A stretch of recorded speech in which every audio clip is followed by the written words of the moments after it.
Hello everyone, welcome to our classroom.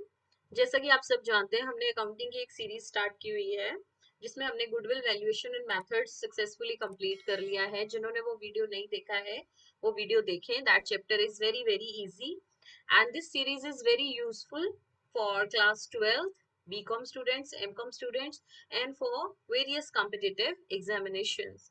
So today we shall be starting with accounting for partnership forms, fundamentals। Partnership का basic हम start करने जा रहे हैं, तो आइए स्टार्ट करते हैं। पार्टनरशिप पार्टनरशिप के लिए इंडियन पार्टनरशिप एक्ट 1932 है जो कि पार्टनरशिप बिजनेस को गवर्न करता है, उसको डिफाइन करता है। एक्चुअली ये सब लॉ के अंदर प्रिस्क्राइब है कि कौन सा एक्ट किस बिजनेस को डिफाइन करेगा। जैसे सेल्स गुड्स एक्ट 1932 है, वैसे ही पार्टनरशिप के बिजनेस को, फर्म के बिजनेस को Indian partnership act 1932 under section 4 define करता है। सेक्शन 4 हमें पार्टनरशिप की डेफिनेशन बताता है कि पार्टनरशिप एक रिलेशन है बिटवीन टू और more persons who have agreed to share future profits और losses of a business carried on by all or any one of them acting for all। क्या मतलब है इसका? वेरी वेरी इंपॉर्टेंट कि partnership के अंदर कम से कम दो लोग और उससे ज्यादा लोग भी हो सकते हैं, और वो आपस में अपने प्रॉफिट्स और लॉसेस जो भी होंगे वो शेयर करेंगे। किस चीज के बेस पे? एक बिजनेस के बेस पे, कि वो कोई कॉमन बिजनेस कंडक्ट कर रहे हैं, कोई को ओन्ड उनके एसेट्स हैं। वो बिजनेस किसी एक के द्वारा भी किया जा सकता है या सभी के द्वारा किया जा सकता है, या एक पर्सन सबके बिहाफ पे एक्ट कर सकता है। This is section 4 of Indian partnership act 1932। Next is features of partnership. पहला फीचर है टू और मोर पर्सन। इसका मतलब है पार्टनरशिप के तहत दो या दो से अधिक लोग पार्टनरशिप को स्टार्ट कर सकते हैं वैलिड मेंटेन करने के लिए। नेक्स्ट, मैक्सिमम पार्टनरशिप में कितने पर्सन होंगे? 50% होंगे अकॉर्डिंग टू कंपनीज एक्ट 2013। चाहे बिजनेस बैंकिंग का है या नॉन बैंकिंग का है, मैक्सिमम पर्सन कितने होंगे? 50, और मिनिमम कितने होंगे? 2। Minimum 2 and maximum 50। I hope आपको ये पॉइंट क्लियर है। Next is agreement. पार्टनरशिप बिना एग्रीमेंट के एग्जिस्टेंस में नहीं आ सकता। एग्रीमेंट रिटर्न भी हो सकता है, ओरल भी हो सकता है। रिटर्न हो तो ज्यादा बेटर है, ताकि कल को अगर आपके बीच में आपसी मतभेद होता है, कंफ्लिक्ट होता है, डिस्प्यूट होता है, तो रिटर्न एग्रीमेंट एक प्रूफ का काम करता है, और इसी एग्रीमेंट को हम पार्टनरशिप डीड कहते हैं। Next is existence of business and profit motive. It means partnership बिना बिजनेस के, बिना किसी पर्पस के फ्रेम नहीं हो सकती है। लीगल बिजनेस होना चाहिए ताकि आप अपने प्रॉफिट्स को उस इंटेंशन से अर्न कर रहे हैं, और जॉइंट ओनरशिप होती है किसी प्रॉपर्टी की, इसी को कहा जाता है partnership. Next is sharing of profit. It means partnership तभी लीगल है जब आप आपस में मिलके कुछ प्रॉफिट्स शेयर कर रहे हैं। बिना प्रॉफिट्स के आपकी जो पार्टनरशिप है वो एग्जिस्ट नहीं करती है।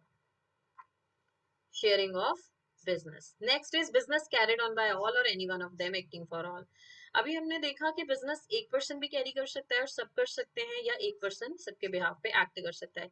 इसका मतलब है एक के एक्शन सभी को बाइंड करेंगे।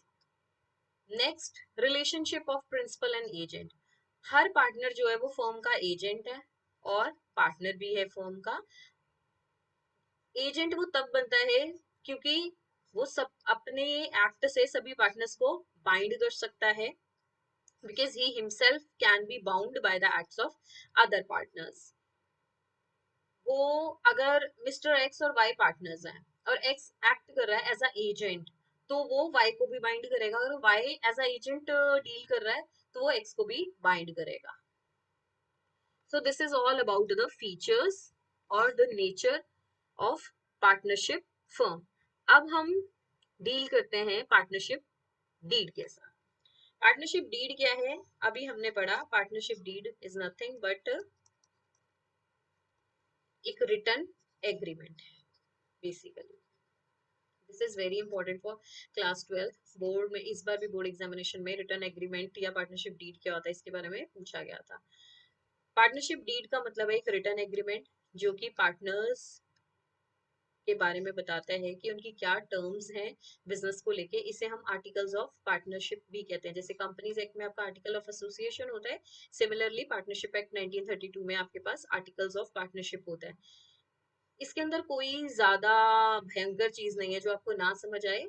डिफाइन कर रहा है कि पार्टनरशिप डीड के अंदर क्या होगा। बेसिकली आपका कोई बिजनेस है और आप चार लोग मिलकर उस बिजनेस को स्टार्ट कर रहे हैं, तो सबसे पहले आपका नाम और आपकी फर्म का नाम और उसका एड्रेस, कहाँ पे आपके पार्टनर्स और आपका बिजनेस कहाँ पे एस्टेब्लिश है, आपके नेम एंड लोकेशंस के बारे में बता रहा है।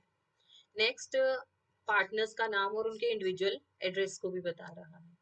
Nature and place of business, कि आपका बिजनेस क्या है। फॉर एग्जाम्पल, अगर आप टेक्सटाइल बिजनेस में, कपड़ों के बिजनेस में डील कर रहे हैं, अगर आप केमिकल्स में डील कर रहे हैं, तो आपके बिजनेस का नेचर क्या है वो डिफाइन करना भी बहुत ज्यादा जरूरी है। ड्यूरेशन ऑफ पार्टनरशिप, आपने जो पार्टनरशिप बनाई है वो कोई शॉर्ट टर्म वेंचर है या कोई लॉन्ग टर्म पार्टनरशिप है, उसका ड्यूरेशन स्पेसिफाई करना है। 2 साल के लिए आप किसी के साथ बिजनेस में आए हैं, 10 साल के लिए आए हैं, that needs to be defined. Capital contribution, हर पर्सन कितने पैसे डाल रहा है। फॉर एग्जाम्पल, एक आदमी ने 1 लाख रुपया लगाया, सेकेंड पर्सन ने 2 लाख लगाया, थर्ड पर्सन ने 50,000 लगाया। सो ये डिफाइन करता है कि आपने कितनी इन्वेस्टमेंट करी है। इंटरेस्ट ऑन कैपिटल, अगर आपने पैसे लगाए हैं तो आपको कितने रेट पे रिटर्न मिल रही है। वो रिटर्न 10% हो सकती है, 20% हो सकती है, ये वेरी कर सकती है firm to firm. I hope this is clear to you all. Next is, अब क्या है जो रूल एप्लीकेबल हैं जब हमारी पार्टनरशिप डीड एब्सेंट होती है। अभी हमने पढ़ा कि पार्टनरशिप डीड के बारे में हमने पढ़ा कि पार्टनरशिप डीड जो है वो डिफाइन करती है आपके रूल्स एंड रेगुलेशंस को, कि किस तरीके से पार्टनर्स अपने बिजनेस को कंडक्ट करेंगे। इन केस अगर आपकी डीड ही एब्सेंट है, डीड एब्सेंट का मतलब होता है कि आपने डीड बनाई ही नहीं है, यू हैव नो एग्रीमेंट। जब आपने एग्रीमेंट नहीं किया, फॉर एग्जाम्पल 2 लोग हैं, उन्होंने एग्रीमेंट नहीं करा और किसी दूसरे या तीसरे साल में उनके बीच में कोई आपसी मतभेद हो जाता है। अब वो पर्सन कहता है कि मैं बिजनेस को ज्यादा टाइम देता हूँ, तो 1 लाख का जो प्रॉफिट हुआ है 90,000 मेरा है, 10,000 तेरा, तो ये तो कहीं की बात नहीं हुई। तो 1932 का जो पार्टनरशिप एक्ट है वो बताता है कि अगर आपने कोई एग्रीमेंट नहीं बनाया है तो आपका प्रॉफिट कैसे शेयर होगा, इक्वली। लड़ो मत तुम दोनों, 1 लाख का 50-50 हजार ले लो। दूसरा, एक पर्सन कहता है मैंने 2 लाख रुपया लगाया, अभी जो हमने एग्जाम्पल किया, एक ने 1 लाख लगाया, एक ने 2 लाख लगाया और एक ने 50,000। वो कहता है मुझे मैक्सिमम इंटरेस्ट दो, तो हम क्या बोलेंगे, भाई कोई एग्रीमेंट नहीं है तो तेरे को कोई भी इंटरेस्ट ऑन कैपिटल नहीं मिलेगा। अगर आपने कोई एग्रीमेंट नहीं बनाया है तो कोई भी इंटरेस्ट ऑन ड्रॉइंग भी नहीं चार्ज होगा। अगर कोई एग्रीमेंट नहीं है तो अगर आप बिजनेस को एक्स्ट्रा टाइम दे रहे हो, लेकिन अगर एग्रीमेंट नहीं किया आपने फर्म को या बिजनेस को या आपसी बिजनेस को स्टार्ट करते वक्त, तो बाद में अगर आप कोई सैलरी, कमीशन या बोनस क्लेम करते हैं तो आपको कोई सैलरी, कोई कमीशन, कोई बोनस कुछ भी नहीं मिलेगा। लेकिन हाँ, अगर कोई पार्टनर फर्म की जरूरत के समय पे फर्म को लोन प्रोवाइड करता है, अगर एग्रीमेंट स्पेसिफाई है कि 10% इंटरेस्ट देंगे, 20%, तो आपको उतना लोन पे इंटरेस्ट मिलेगा। लेकिन अगर एग्रीमेंट ही डिफाइन नहीं किया हुआ, फिर भी किसी इंसान ने आपकी मजबूरी में मदद करी है, तो उसे मिनिमम कितना इंटरेस्ट मिलेगा, उसे मिनिमम इंटरेस्ट ऑन लोन जो मिलेगा वो 6% आपको देना ही पड़ेगा। I hope the rules of partnership deed is clear to you all. So this is all about today. Next topic जो है वो हम नेक्स्ट क्लास में करेंगे। तब तक के लिए keep learning, keep sharing and thank you so much.